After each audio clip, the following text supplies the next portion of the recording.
Segunda parte, 1971 a 1975, capítulo 6 no papel de inquisidor. Os nossos contratos com o governo indonésio, o Asian Development Bank e a USAID requeriam que alguém da nossa equipe visitasse todos os maiores centros populacionais da área coberta pelo Plano Geral. Eu fui designado para atender a essa condição. Conforme Charlie observou, você sobreviveu à Amazônia, sabe lidar com percevejos, cobras e água contaminada. Acompanhado de um motorista e um tradutor, visitei muitos lugares lindos e fiquei em algumas pousadas bem tristes. Reuni-me com empresários e líderes políticos locais e ouvi suas opiniões sobre as perspectivas de crescimento econômico. No entanto, achei a maioria deles relutante a compartilhar informações comigo. Eles pareciam intimidados pela minha presença. Na maioria dos casos, diziam que precisariam consultar os chefes, as agências governamentais ou a sede da empresa em Jacarta. Em algumas ocasiões, cheguei a suspeitar de algum tipo de conspiração contra mim. Essas viagens geralmente eram curtas, não se estendendo por mais de 2 ou 3 dias. Nos intervalos, eu retornava a Visma, em Bandung. A mulher que gerenciava o local tinha um filho alguns anos mais novo do que eu. O nome dele era Rasmon, mas para todo mundo a não ser para a mãe ele era Rai, um aluno de economia da universidade local. Ele imediatamente se interessou pelo meu trabalho. Na verdade, desconfiei de que a certa altura ele me procuraria para pedir um emprego. Ele também começou a me ensinar a falar a Bahasa Indonésia. Criar uma língua fácil de aprender fora a principal prioridade do presidente Sukarno depois que a Indonésia conquistou a sua independência da Holanda. Mais de 350 línguas e dialetos eram falados em todo o arquipélago, e Sukarno entendeu que o país precisava de um vocabulário comum para unir as populações de tantas ilhas 20 culturas. Recrutou uma equipe internacional de linguistas e a Bahasa Indonésia foi um resultado altamente compensador. Baseada no malaio, ela evita muitas das mudanças de tempo, verbos irregulares e outras complicações que caracterizam a maioria das línguas. No início da década de 1970, a grande maioria dos indonésios falava nova língua,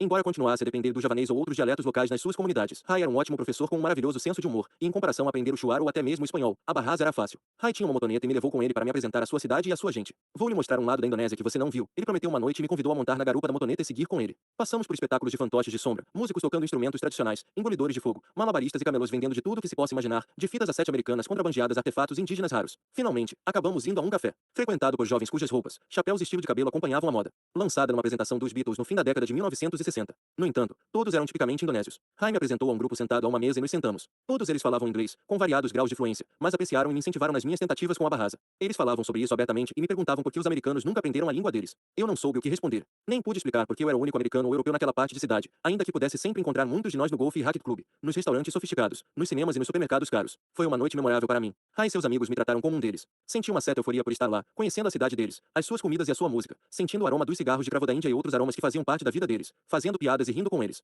Era como no corpo de paz de novo, e eu me vi imaginando por que pensara que queria viajar de primeira classe e me separar de pessoas como aquelas. À medida que a noite prosseguia, eles foram ficando cada vez mais interessados em saber o que eu pensava sobre o seu país e sobre a guerra do meu país contra o Vietnã. Cada um deles estava horrorizado com o que chamavam de invasão ilegal, e ficaram aliviados ao saber que eu pensava como eles. Quando Rai e eu voltamos para o alojamento era tarde e o lugar estava às escuras. Agradeci a ele várias vezes por me convidar a conhecer o seu mundo. Ele me agradeceu por ser franco com os amigos. Prometemos repetir o programa outras vezes. Nos abraçamos e fomos para os nossos quartos. Essa experiência com Rai aguçou o meu apetite por passar mais tempo longe da equipe da MEN. Na manhã seguinte, eu tive uma reunião com Charlie e lhe disse que eu estava começando a me sentir frustrado tentando obter informações com as pessoas locais. Além disso, a maior parte das estatísticas de que precisava para desenvolver as previsões econômicas só podiam ser encontradas nos escritórios governamentais em Jacarta. Charlie e eu concordamos que eu precisaria passar de 1 a 2 semanas em Jacarta. Ele expressou compaixão por mim, tendo de abandonar Bandung pela metrópole opressiva, e eu pretextei detestar a ideia. Secretamente, no entanto, estava empolgado com a oportunidade de ter algum tempo para mim, para conhecer Jacarta e ficar no elegante hotel intercontinental Indonésia. Uma vez em Jacarta, contudo, descobri que agora havia vida de uma perspectiva diferente. A noite que passará com Rai e os jovens indonésios, assim como as minhas viagens pelo interior, haviam operado uma transformação em mim sob um ângulo diferente. As jovens esposas não pareciam tão bonitas assim.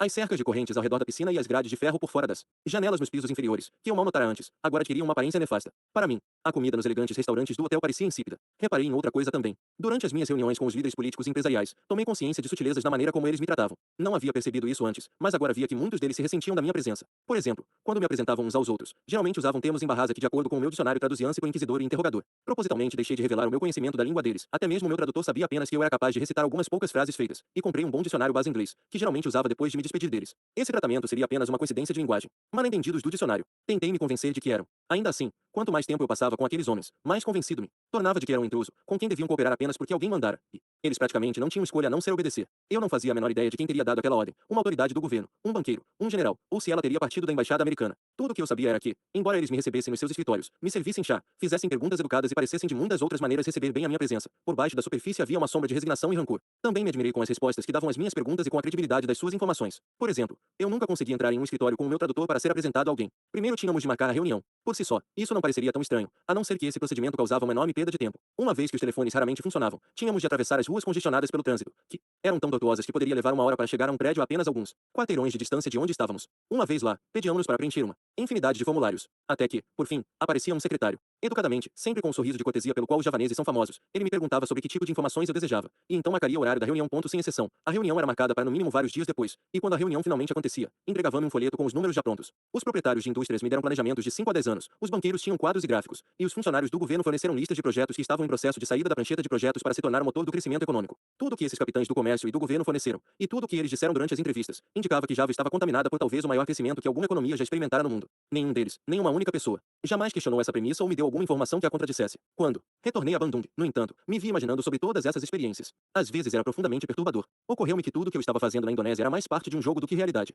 Era como se estivéssemos participando de um jogo de pôquer. Não revelávamos as nossas cartas. Não podíamos confiar uns nos outros ou contar com a credibilidade das informações que nos dávamos. Ainda assim, esse jogo era mortalmente sério, e o seu resultado teria uma influência decisiva sobre milhões de vidas pelas décadas seguintes. Capítulo 7. A civilização em julgamento. Estou levando você para ver um Dala, gritou Rai. Você sabe, os famosos mestres de bonecos indonésios. Ele estava obviamente feliz por me ver de volta a Bandung. Há um Dala muito importante na cidade nessa noite. Ele me levou na sua motoneta por regiões da cidade que eu não sabia que existiam, através de trechos cheios de tradicionais casas campos javanesas, que se pareciam com uma versão pessoal pobre de templos com teto azulejado. Para trás haviam ficado as majestosas mansões coloniais holandesas e os prédios de escritórios que eu me acostumara a esperar encontrar. As pessoas eram obviamente pobres, mas ostentavam uma expressão de grande dignidade. Elas usavam surrados sarongues decorados com estampas de batik, blusas de cores berrantes e chapéus de palha de abas largas. Para todo lugar que íamos éramos cumprimentados com sorrisos e risadas. Quando paramos, crianças se aproximaram correndo para me tocar e apalpar o tecido da minha calça jeans. Uma menininha prendeu uma perfumada flor de jasmim no meu cabelo. Estacionamos a motoneta próximo a um teatro de calçada onde várias centenas de pessoas estavam reunidas, algumas em pé, outras sentadas em cadeiras dobráveis. A noite era clara e linda. Embora estivéssemos no centro da parte antiga de Bandung, não havia iluminação na rua, portanto podíamos ver as estrelas que brilhavam acima das nossas cabeças.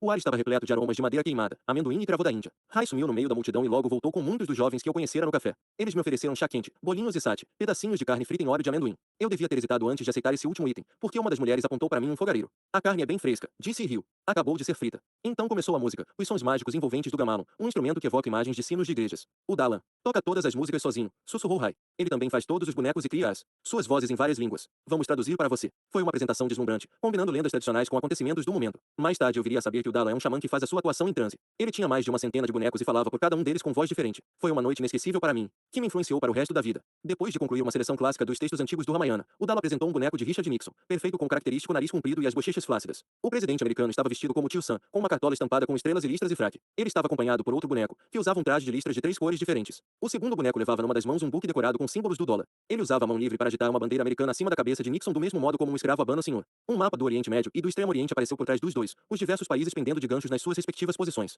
Nixon imediatamente aproximou-se do mapa, levantou o Vietnã do seu gancho e colocou-o na boca. Ele gritou alguma coisa que foi traduzida como amargo. Que lixo. Não precisamos mais disso. Então ele o atirava para dentro de um balde e continuava a fazer o mesmo com os outros países. Fiquei surpreso, no entanto, de ver que as outras escolhas dele não incluíssem as nações dominó do Sudeste Asiático. Em vez disso, eram todas de países do Oriente Médio: Palestina, Kuwait, Arábia Saudita, Iraque, Síria e Ira. Depois disso, ele se voltou para o Paquistão e o Afeganistão. A cada vez, o boneco de Nixon deitava alguma frase de efeito antes de jogar o país no lixo, e em cada caso, as suas palavras de escárnio eram anti-islâmicas, cães muçulmanos, monstros de Maomé e diabos islâmicos. A multidão se entusiasmou, a tensão crescendo a cada novo acréscimo no balde. Eles pareciam divididos entre acessos de riso, choque e raiva. Às vezes, eu senti que eles se ofendiam com a linguagem do boneco. Também eu me senti intimidado. Fiquei parado no meio da multidão, mais alto que os demais e preocupado com que pudessem voltar a sua raiva contra mim. Então Nixon disse algo que fez arrepiar o meu couro cabeludo quando Rai traduziu. Dê este aqui para o Banco Mundial. Veja o que isso pode fazer para tirarmos algum dinheiro da Indonésia. Ele levantou-a. Indonésia do mapa e atirou-a no balde, mas exatamente naquele momento outro boneco saltou das sombras. Esse boneco representava um homem indonésio, vestido com camisa de batik colorido e calça de brim caqui, e também usava um sinal com um nome claramente pintado. Um político bastante popular de Bandung, Rai explicou.